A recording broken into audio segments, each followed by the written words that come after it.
चला चला सुरुवात करा.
काम झालंय.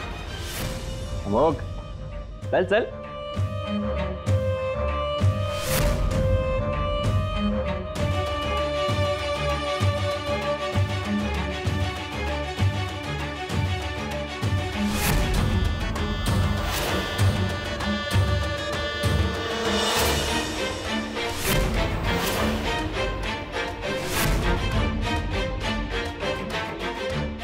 अगं बाई कुठे गेली अंगठी?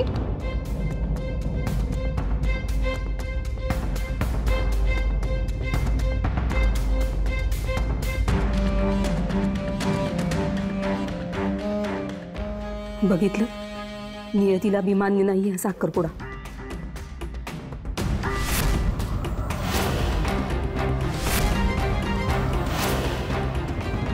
नाही आर्या, जे ठरलंय ते ठरलंय. उचलती अंगठी.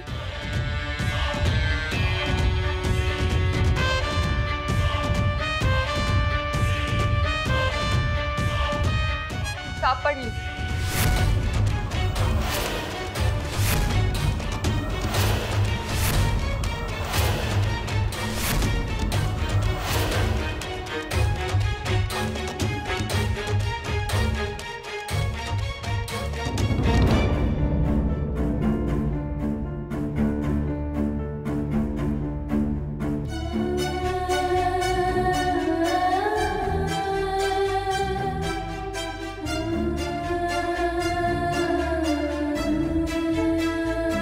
बघितलं सई, अमोक भाऊजी तुझ्या आयुष्यातून हरवलेले ना, पण नियतीनं तुम्हा दोघांना परत एकत्र आणलं.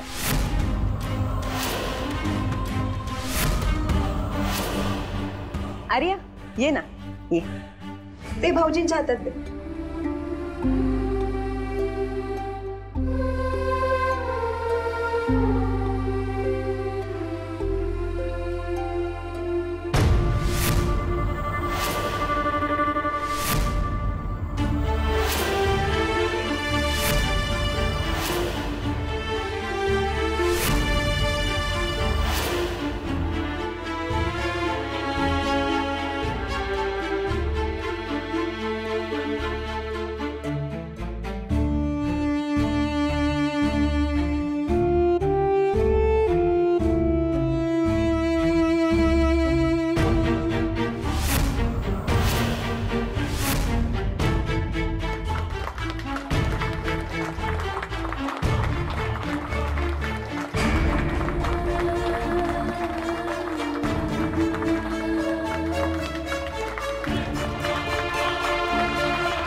चला आता तुम्ही दोघं बी एंगेज झालात.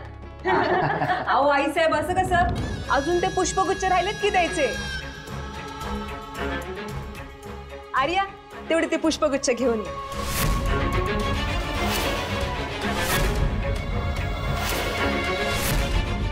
अगं तुझंच काम आहे ते, जा घेऊन ये.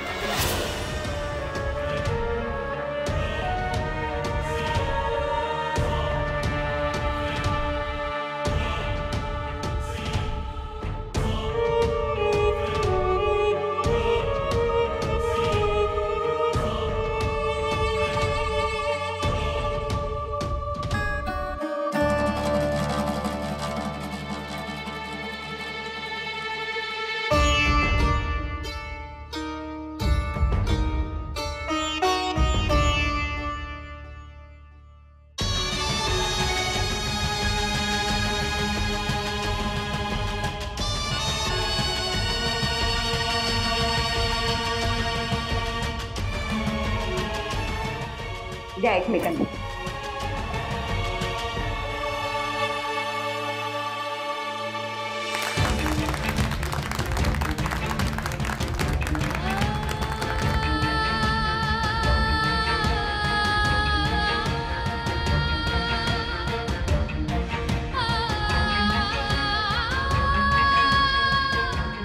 आई काळूबाई, ही ताटातून सहन करण्याची शक्ती दे मला.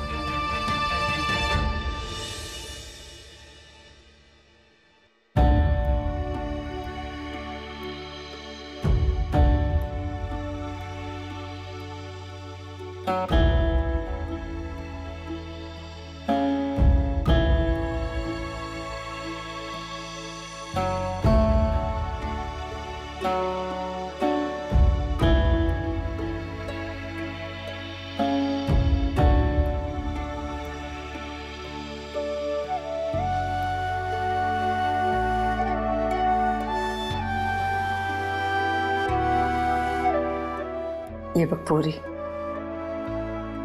तू समजा योग्य प्रकारेच केलंस बघ. सईचं प्रेम समजून घेतलंस, तिला न्याय दिलास. काळूमाई तुला बी न्याय देईल. फक्त काळूमाईवर श्रद्धा ठेवतो, मग बघ काय होतंय.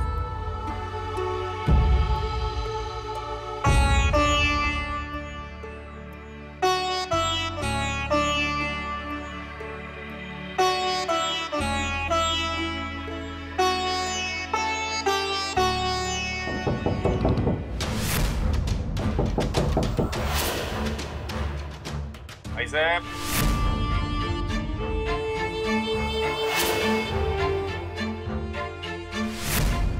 आई साहेब,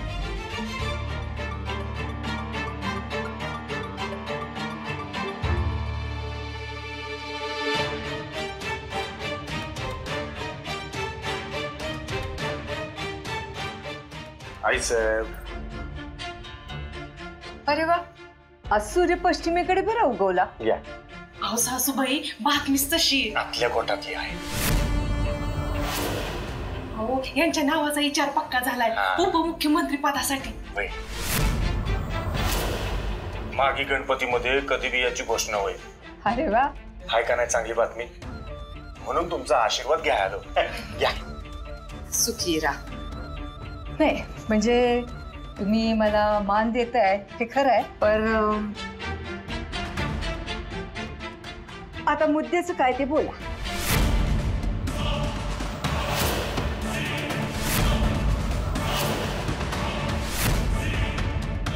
हो बसा बसा, नका लाजू. हा, ताकाला जाऊन भांड कशाला लपवत आहे.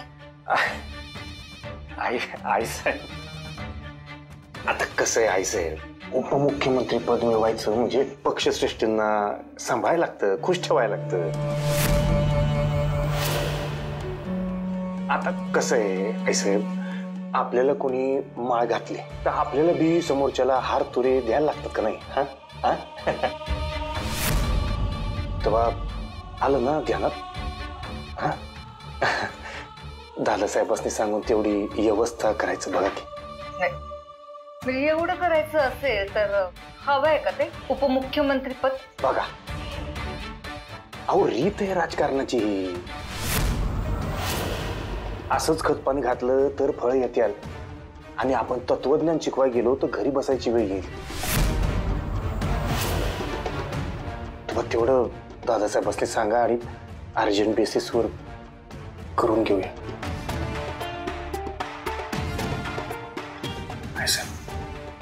बर, हा बघते.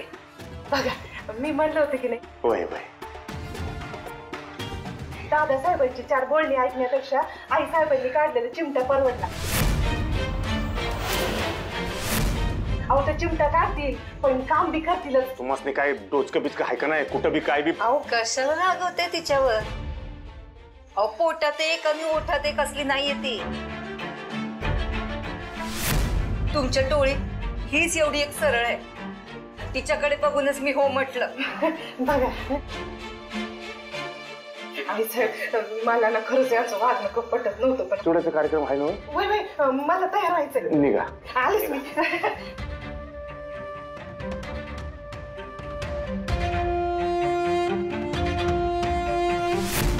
तुमचा आशीर्वाद आहे म्हणजे उपमुख्यमंत्री झालोच. तेवढं दादासाहेबांनी सांगाल ना.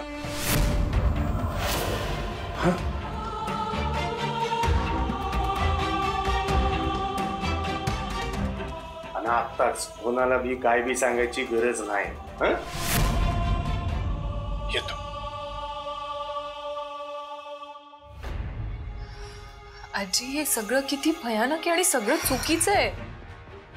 काय चूक आणि काय बरोबर ह्याचा दरबंदच राहिला नाहीये बघ. जेव्हापासून ही मुलं काळूबाईपासून दूर गेली ना त्यांच्या मनावर कुणाचा अंकुशच राहिलेला नाहीये.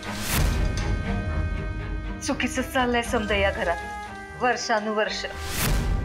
आता काळूबाई थांबवेल तेव्हा खरं. ती तर थांबवेलच आजी, पण कर्मांची किंमत मोजावीच लागते. बाबा नेहमी म्हणतात माणसाचे कर्म शुद्ध असायला हवे, कारण जसं पेरता तसंच उगवतं. अगं बोलणारच ते तसं. दत्तात्रय गुरुजींचा मुलगा ना तो. दत्तात्रय गुरुजी बी असंच बोलायचे.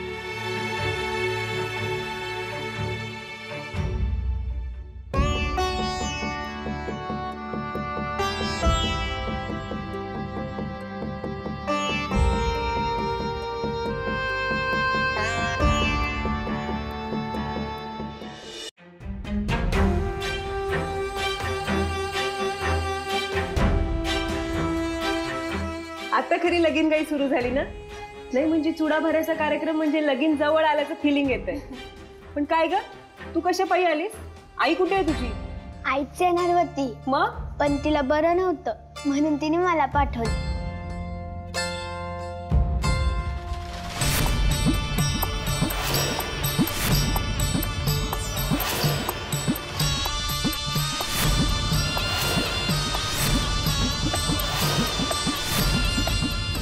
अगं तू बस की ताई. ताई तुला भरायला बस ना. हे तू कोण ठरवणारी ग? नोकर आहे ती या घरातली, तेव्हा ती चुडा भरणार नाही.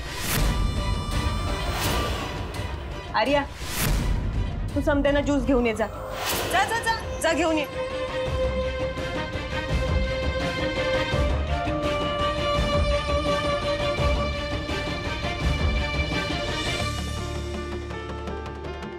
आल्या सगळ्या. चला बरं झालं. आलं की. आणि तसं बी सुप्रसिद्ध समाजसेविका वंदना पाटील जातीनं हजर आहे. हा म्हणजे काही कमीच नाही बघा. बसा या. बसा.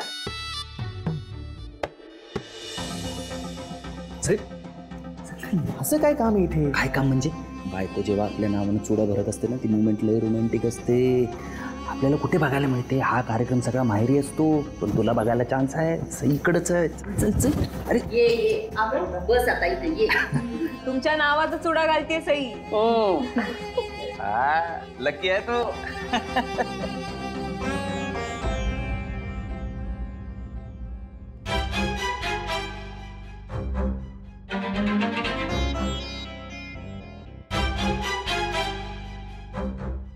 मला बी काही समजत नाही.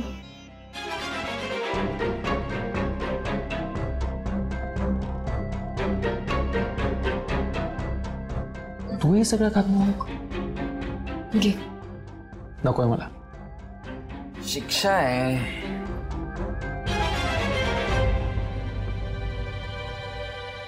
मी कशी बांगडी बसना ग?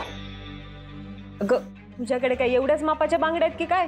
नाही हो ताई, मी सगळ्या मापाच्या बांगड्या आणल्या पण आणि 2-3 मापाच्या तर घालून मी बघितले पण का घेतलंय. अरे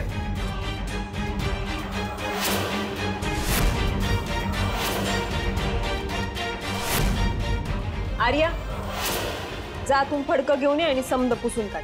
जा जा जा. मी एक काम करते, मी ना हाताला क्रीम लावून येते. हं? अरे तू का करतेस हे सगळं? तुझ्या शब्दाखातर मी सईशी लग्न करायला तयार झालो, पण आमची सरबराई करण्याची शिक्षा तू का घेतली स्वतःवर? अरे हे सगळं खूप ऑकवर्ड होतंय मला. मला नाही होते ऑकवर्ड.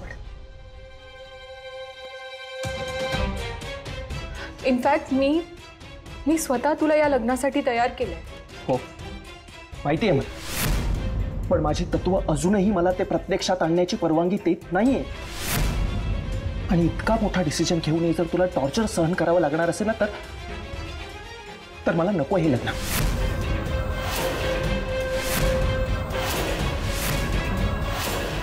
एवढा विचार का करतोयस तू? मी येण्याच्या आधीपासून सई तुझ्या आयुष्यात आहे. मी आत्ता आले तेही जबरदस्तीने.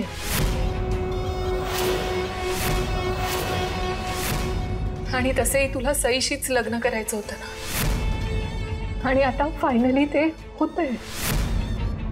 त्यामुळे तू माझी काळजी अजिबात करू नकोस. तू तुमचा विचार कर.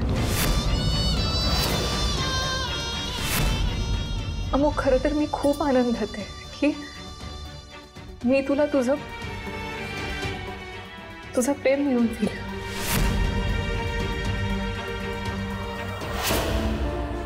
त्यामुळे आता आपल्या मैत्री खातीर हे सेलिब्रेशन एन्जॉय करायचं.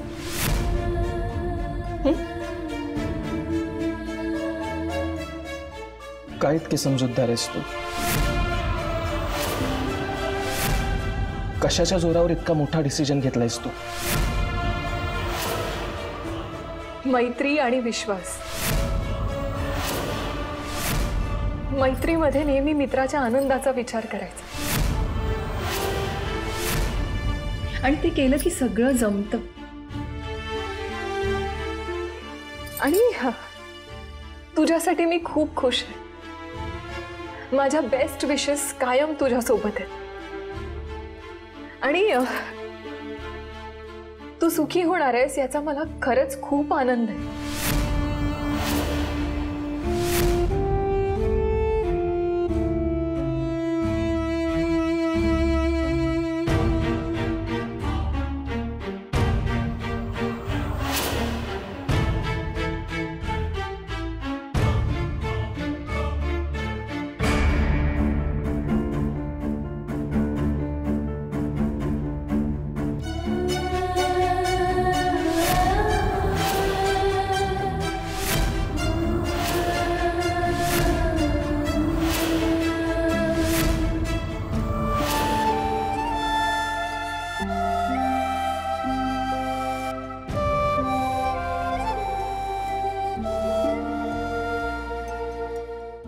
Congratulations.